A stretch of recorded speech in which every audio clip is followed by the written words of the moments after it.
I swear I'm wearing pants today. They're just matching sweater shorts.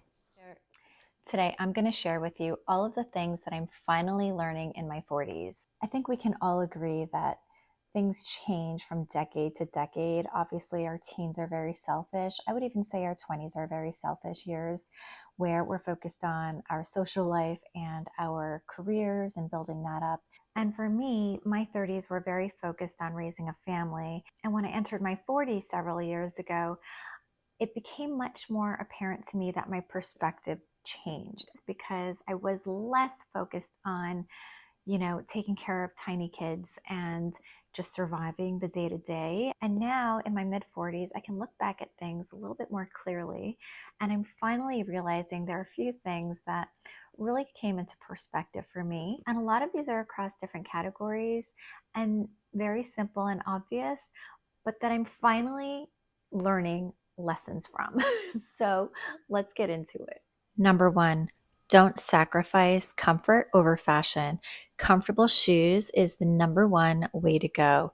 It's not one or the other. You can have both. It's very possible.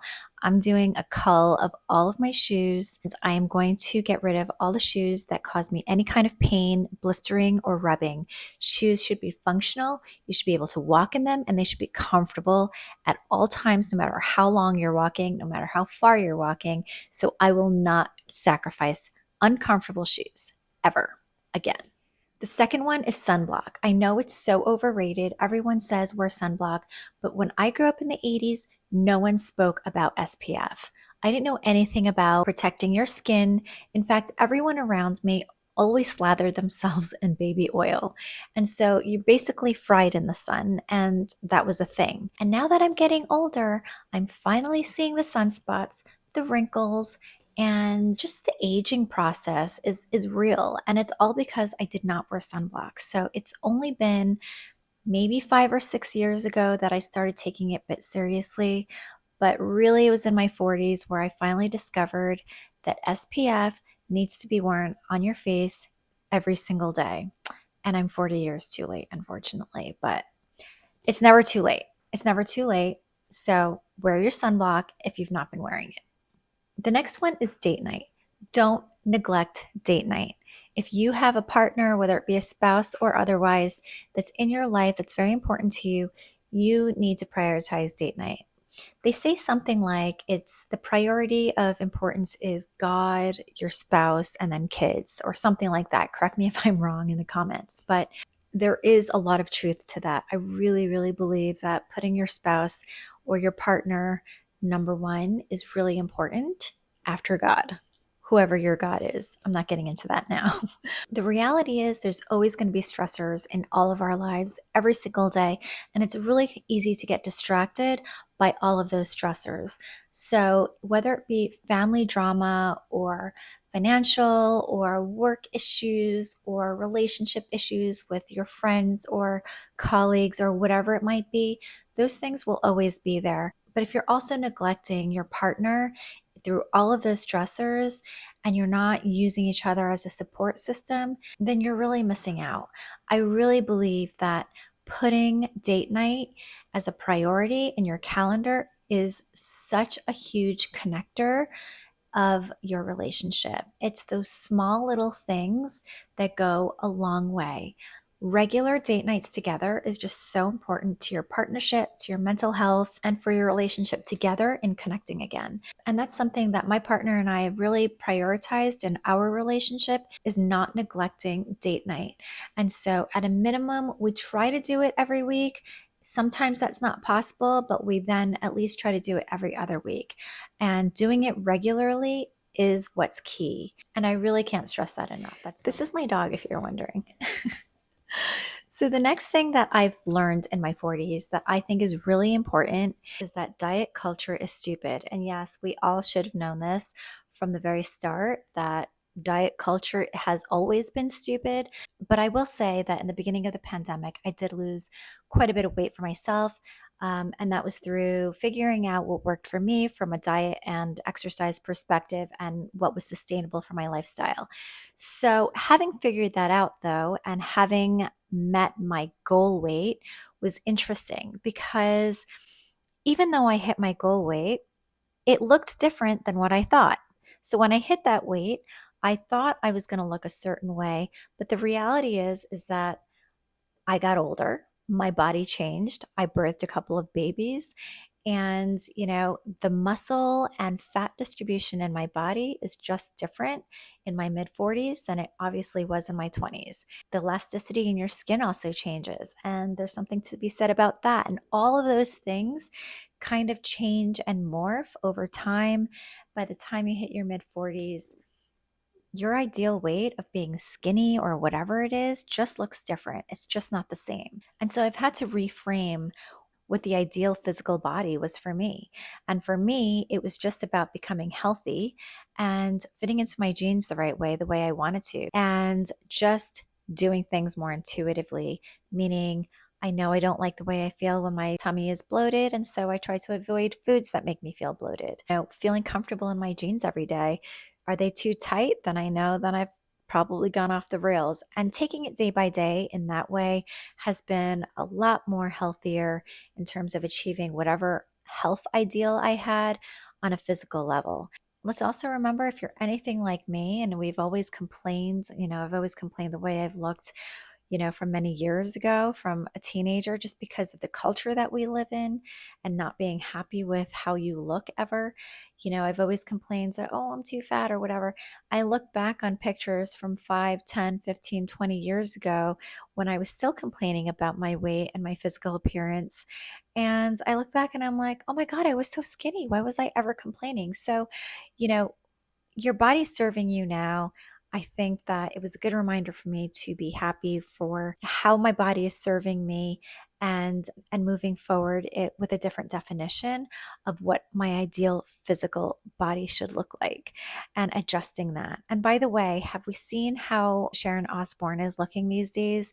She has been on Ozempic and is very, very skinny. And this is not a discussion about whether or not you should be on Ozempic. It's not about that. But her achieving skinny looks very different at her age. In my opinion, she looks very sickly and she looks terminal to me.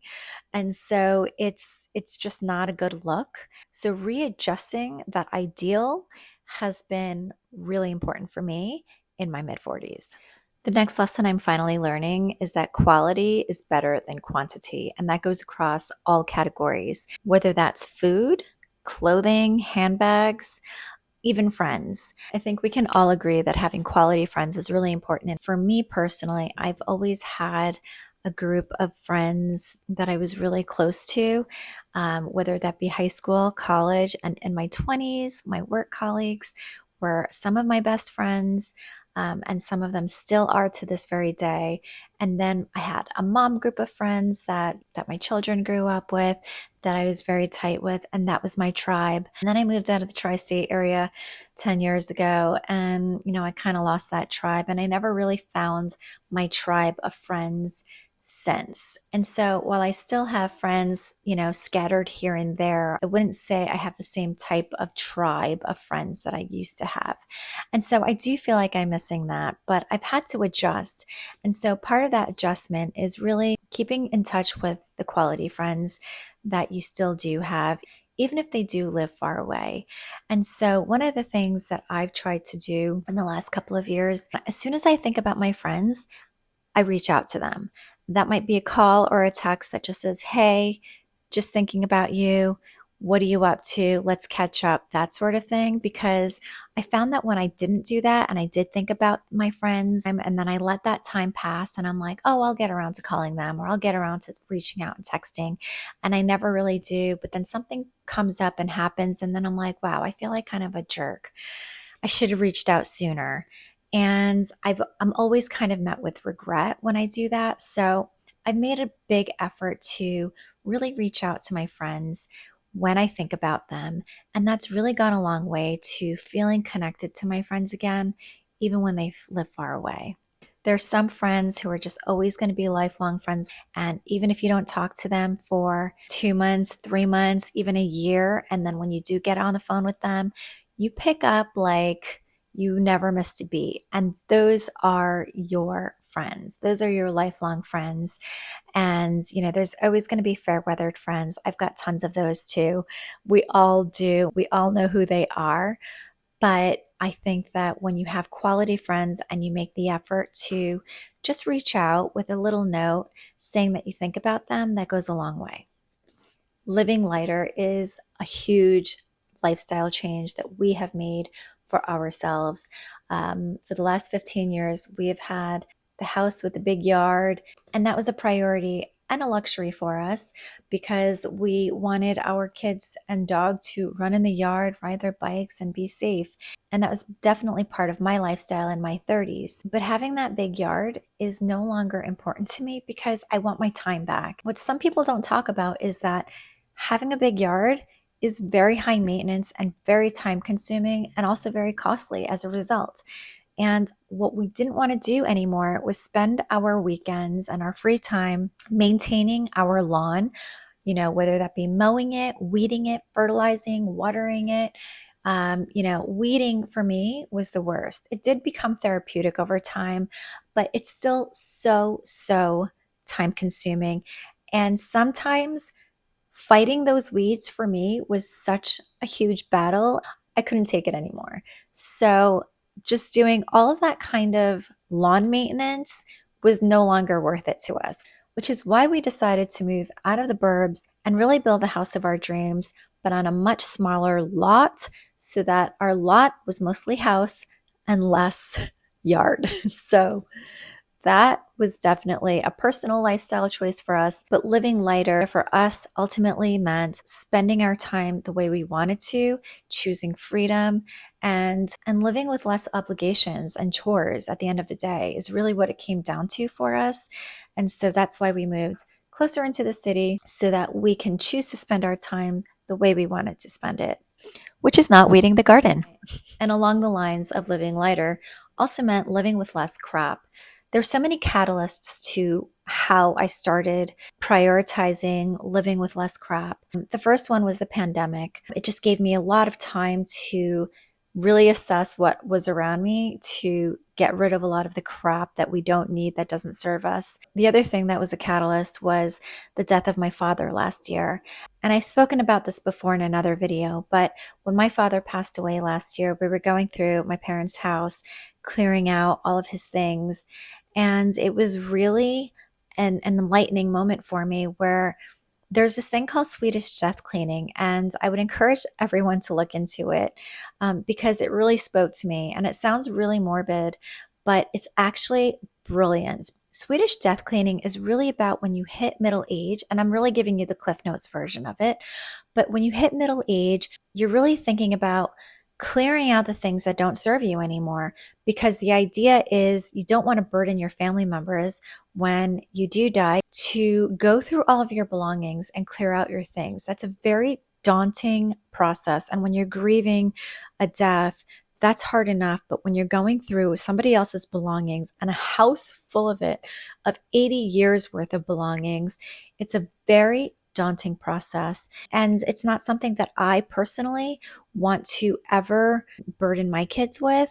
And so for me, it starts now. It starts with me clearing out all of the stuff that doesn't serve me and making sure that I get to a point where, God willing, I do get to live, ripe age of 80 something, that I've only surrounded myself with things that I valued and the people I've loved.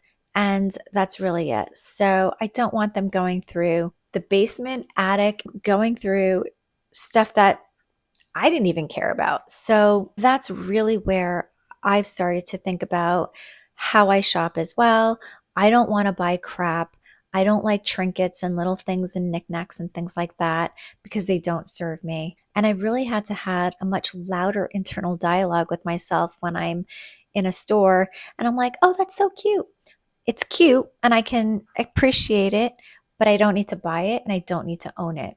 And that's the difference. It's a process. It's something I'm still learning to do, that I'm still refining, but I really do value that whole sentiment of living with less crap. The final thing I'm going to mention for this video is really learning about mental maintenance. And that means so many different things.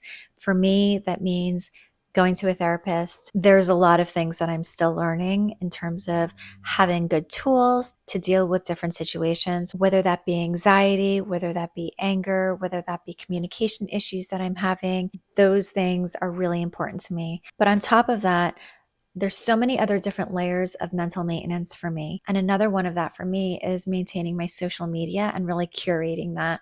So I don't have TikTok.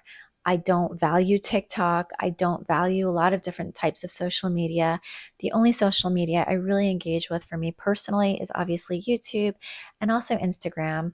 I have Facebook. It's very diluted with a bunch of people who I know I've known in the past, but at the end of the day, they don't care about me, and I probably don't care about them in the same way. So several years ago, when I started using Instagram a little bit more, I've decided I was really going to curate my Instagram followers. So not only do I follow very curated things that only bring me joy, that only serve me in positive ways, whether it be inspiring or positive entertainment, like cute puppy videos, or even, sometimes fashion things, obviously, and me only following friends that I really care about and I know and I love. But similarly, I don't let other people follow me who are very peripheral in my life. The other level of mental maintenance for me is also listening to audiobooks and podcasts that serve me and really reinforce some of the tools that I learned in therapy. And so for me, a lot of my audiobooks and podcasts, well, my podcast can be entertainment, mindless entertainment. My audiobook list is primarily self-help type books. And, a lot of it is stuff like how not to sweat the small stuff, or how to engage with people in a positive way with my communication, or how do I deal with anxiety when it's your everyday loop of anxiety of coping with things. And the final thing that I'll say, spirituality, and that's going to be different for different people. And maybe you have spirituality or you don't, or that might be through just prayer or whatever it is, or just having that alone time, whether it be through meditation or otherwise, or going for that walk by yourself and listening to music and taking yourself to a different place. So those are some of the things that I wanted to share with you in terms of what I've been learning in my 40s. And as I said, it's still things that I'm continuing to learn and refine and practice. I certainly don't have it right by any means or stretch of the imagination, but I will say that I do feel my best right now in my mid 40s than I ever have in my 20s or, younger, both physically and mentally. And I will say that a lot of that has to do with coming to a place where you have finally had some level of self-acceptance and some appreciation of having a lot of imperfections in your life, and working with what you have and who you actually are. And so those are some of the things that I wanted to share with you. Let me know what you've been learning in your 20s or 30s, 40s, and even 50s and beyond. I would love to know what more I can learn. And I hope that you enjoyed this video. And if you did, then maybe hit the like button and maybe binge watch some of these other videos that I have. And I will see you next time. Bye.